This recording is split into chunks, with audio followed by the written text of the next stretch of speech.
వాస్తవాలు will remain as fact. Facts are facts, వినగలగాలి అధ్యక్ష. నేను వేరే సాంప్రదాయాలు అధ్యక్ష. ఈ సభలో తమరి నేతృత్వంలో జస్ట్ లాస్ట్ 3 years కింద నడిపినటువంటి క్వశ్చన్ అవర్లో క్వశ్చన్ అవర్లో ఎంతెంతసేపు రిప్లై చెప్పారు తీయండి. అదే సాంప్రదాయాన్ని పాటిద్దాం. కొత్త సాంప్రదాయాలు కూడా నేను రెండే సార్ ఓపిక ఉండాలి. ఎల్ఓపి గారికి నా రిక్వెస్ట్ ఒకటి, ఇక్కడ బ్లేమ్ గేమ్ కాదు, కానీ రాష్ట్ర ప్రజలకు సార్ అసెంబ్లీకి కానీ కౌన్సిల్కి కానీ ఉన్న బాధ్యతలు ఏంటి సార్? రెండే. ఒకటి చట్టాలు చేయడం, రెండవది ప్రతి రూపాయి ఖర్చుని నియంత్రించడం. చట్టసభల పరిధిలోకి రాకుండా రూపాయిని ఖర్చు పెడుతూ ఉంటే దాన్ని లేవనెత్తితే ఆ రోజు ప్రతిపక్షంలో పట్టించుకోలేదు. అధికారంలోకి వచ్చినప్పుడు మేము నిజాలు చెప్తే మేము చెప్పింది నిజము అని చెప్పి కేంద్ర ప్రభుత్వం రూల్స్ని అమెండ్ చేసింది. ఇట్లాంటి భవిష్యత్ తరాలు సార్. ఈ రోజు ఎమ్మెల్యేగా మనం ఉంటాము, రేపు పొద్దున ఇంకోరు ఉంటారు, ఇంకో 5 ఏళ్ల తర్వాత ఎవరో ఉంటారు సార్.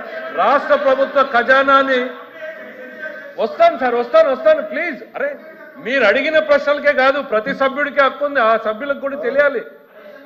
ఇవాళ ఎందుకు కంగారు పడుతున్నారు? మీకు గంట కాదు, రాత్రి 11 గంటల వరకు కూర్చొని చెప్తాం మేము. తెల్లవారు వరకు చెప్తాము.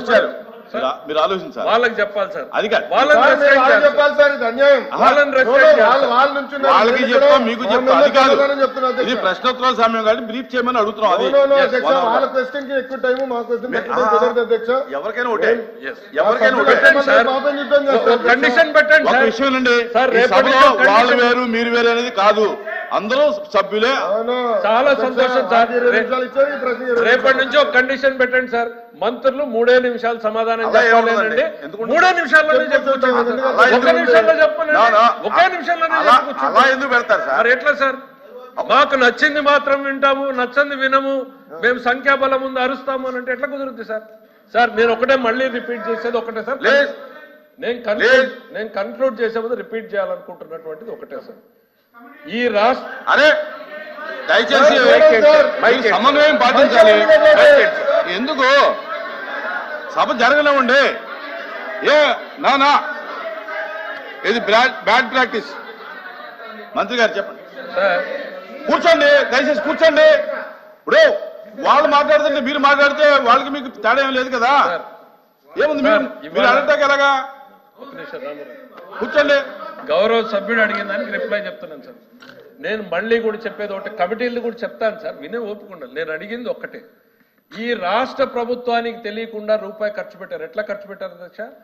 25 సంవత్సరాల భవిష్యత్ ఆదాయాన్ని ఎస్క్రూ చేశారు అధ్యక్ష. అంటే శాసనసభకు రాకుండా నేరుగా పోయేటట్టు చేస్తే అధ్యక్ష, రేపొద్దున గెలిచే ఎమ్మెల్యేలు సభలో కూర్చుని ఏ బడ్జెట్ ఆమోదించాలి అధ్యక్ష?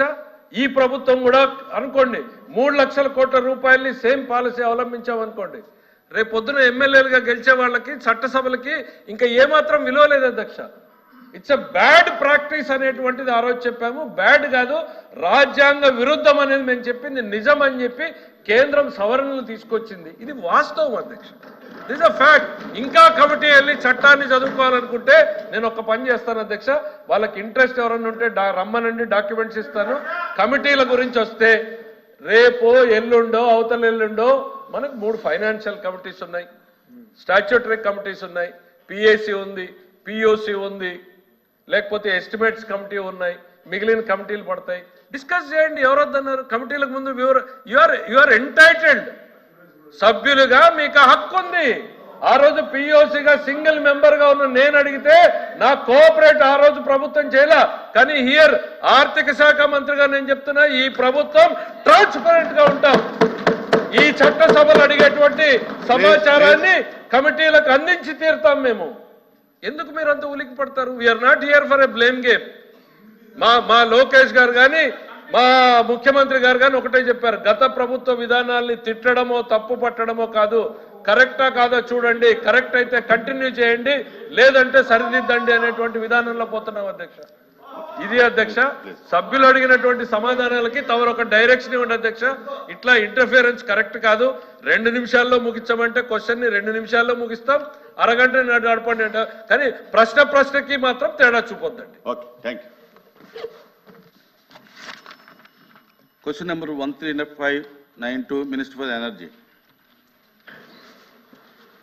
సార్ మొదటి ప్రశ్నకు సమాధానం చెప్తూ అవును, గత ప్రభుత్వం ఈఆర్సీకి అప్లై చేసిన ట్రూ అప్ ఛార్జెస్ సార్ అవి 2022, 23, 24 ఏప్రిల్ 24న ఈఆర్సీకి పంపడం జరిగింది సార్. ఇవి అదేవిధంగా రెండో ప్రశ్నకు సమాధానం చేస్తూ ఇవి ఈఆర్సీ ఉత్తర్వులు ప్రభుత్వం దగ్గర అలాంటిది ఏం లేదు. మూడో ప్రశ్నకు సమాధానం చెప్తూ ఇవి సభా సమక్షంలో ఉంచబడింది సార్. ఓకే రవిబాబు గారు. Thank you chairman sir. మంత్రి గారి సమాధానం అసంపూర్తిగా ఉన్నట్టుంది అధ్యక్ష. ఎందుకంటే కూటమి ప్రభుత్వం అధికారంలో రాకముందు ఎన్నికల సందర్భంగా రాష్ట్రంలో వినియోగదారుల మీద పడుతున్నటువంటి అధిక భారాన్ని, విద్యుత్ ఛార్జీలు చాలా పెరిగినాయి, వాటిని 30% తగ్గిస్తామని ఎన్నికల సందర్భంగా వాగ్దానం ఇచ్చారు ప్రజలకి. దాన్ని మర్చిపోయి ఇవాళ ట్రూ ఆఫ్ ఛార్జీల్ని అదనంగా వేయడానికి, వినియోగదారుల మీద భారం మోపడానికి ఈ ప్రభుత్వం ప్రయత్నిస్తుంది అధ్యక్ష. ఇది చాలా దుర్మార్గమైనటువంటి చర్య అధ్యక్ష. ఒక్కసారి ఈ పూర్వాపరాలు కనుక చూస్తే అధ్యక్ష, తెలుగుదేశం ప్రభుత్వం అధికారంలో ఉన్నప్పుడు, ఆయన వద్దండి, ఇప్పుడు మీరు అడిగినటువంటి ప్రశ్నకి నేను అదే చెప్తున్నాను అధ్యక్ష. గతంలో ఏ విధంగా ఉంది, ఇప్పుడే విధంగా ఉంది, అది తెలియాలి కదా అధ్యక్ష. ఎప్పుడు అధికారంలో ఉన్నా, మీరు ప్రశ్నలోకి ఎప్పుడు అధికారంలోకి వచ్చినా అధ్యక్ష ఈ ప్రభుత్వం ఎప్పుడు అధికారంలో ఉన్నా సరే ప్రజల మీద అధిక భారం మోపడానికి ట్రై చేస్తాం అధ్యక్ష. ఈ ట్రూ ఆఫ్ ఛార్జీల ద్వారా ఇవాళ రాష్ట్ర వినియోగదారుల మీద దాదాపు 14,000 కోట్ల రూపాయలు అదనంగా భారం మోపడానికి ప్రయత్నం చేస్తున్నారు అధ్యక్ష. ఈ భారాన్ని ప్రభుత్వం ఎందుకు భరించకూడదు అధ్యక్ష? గతంలో ప్రభుత్వాలు చాలా వరకు భరించాయి దీన్ని. అలాంటిది ఇవాళ ఎందుకు భరించలేకపోతున్నారు? ఇవాళ దేశ ట్రూ ఆఫ్ ఛార్జీల్ని వినియోగదారుల నుంచి వసూలు చేస్తున్నారా లేదా? రాష్ట్ర ప్రజానీకమైన అదనంగా భారం పడుతున్నా లేదా? అయితే ఎంత పడుతుంది? దానికి కారణాలు ఏమిటి? దీనికి సంబంధించి ఈ ప్రభుత్వం తీసుకున్నటువంటి చర్యలు ఏమిటి? Okay please. అరుణ్ కుమార్ గారు. అధ్యక్ష, సభకు ధన్యవాదాలు అధ్యక్ష. కూటమి ప్రభుత్వం తన మేనిఫెస్టోలో విద్యుత్ ఛార్జీలు పెంచమని పదే చెప్పారు అధ్యక్ష. ఇప్పుడేమో అవసరమైతే 30% తగ్గిస్తా అని చెప్పారు. ఈ 5 నెలల్లో పెంచుకుంటామని చెప్తున్నారు. అసలు ఈ ప్రభుత్వం ట్రూ ఆఫ్ ఛార్జీలు, విద్యుత్ ఛార్జీలు పెంచుతారా తగ్గిస్తారా?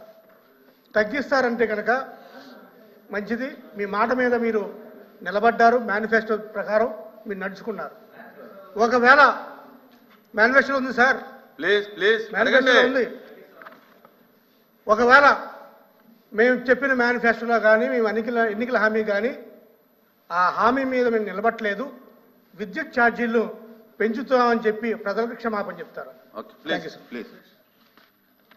లక్ష్మణరావు గారు. Sir 1 minute. Sir minister Lakshmanarao.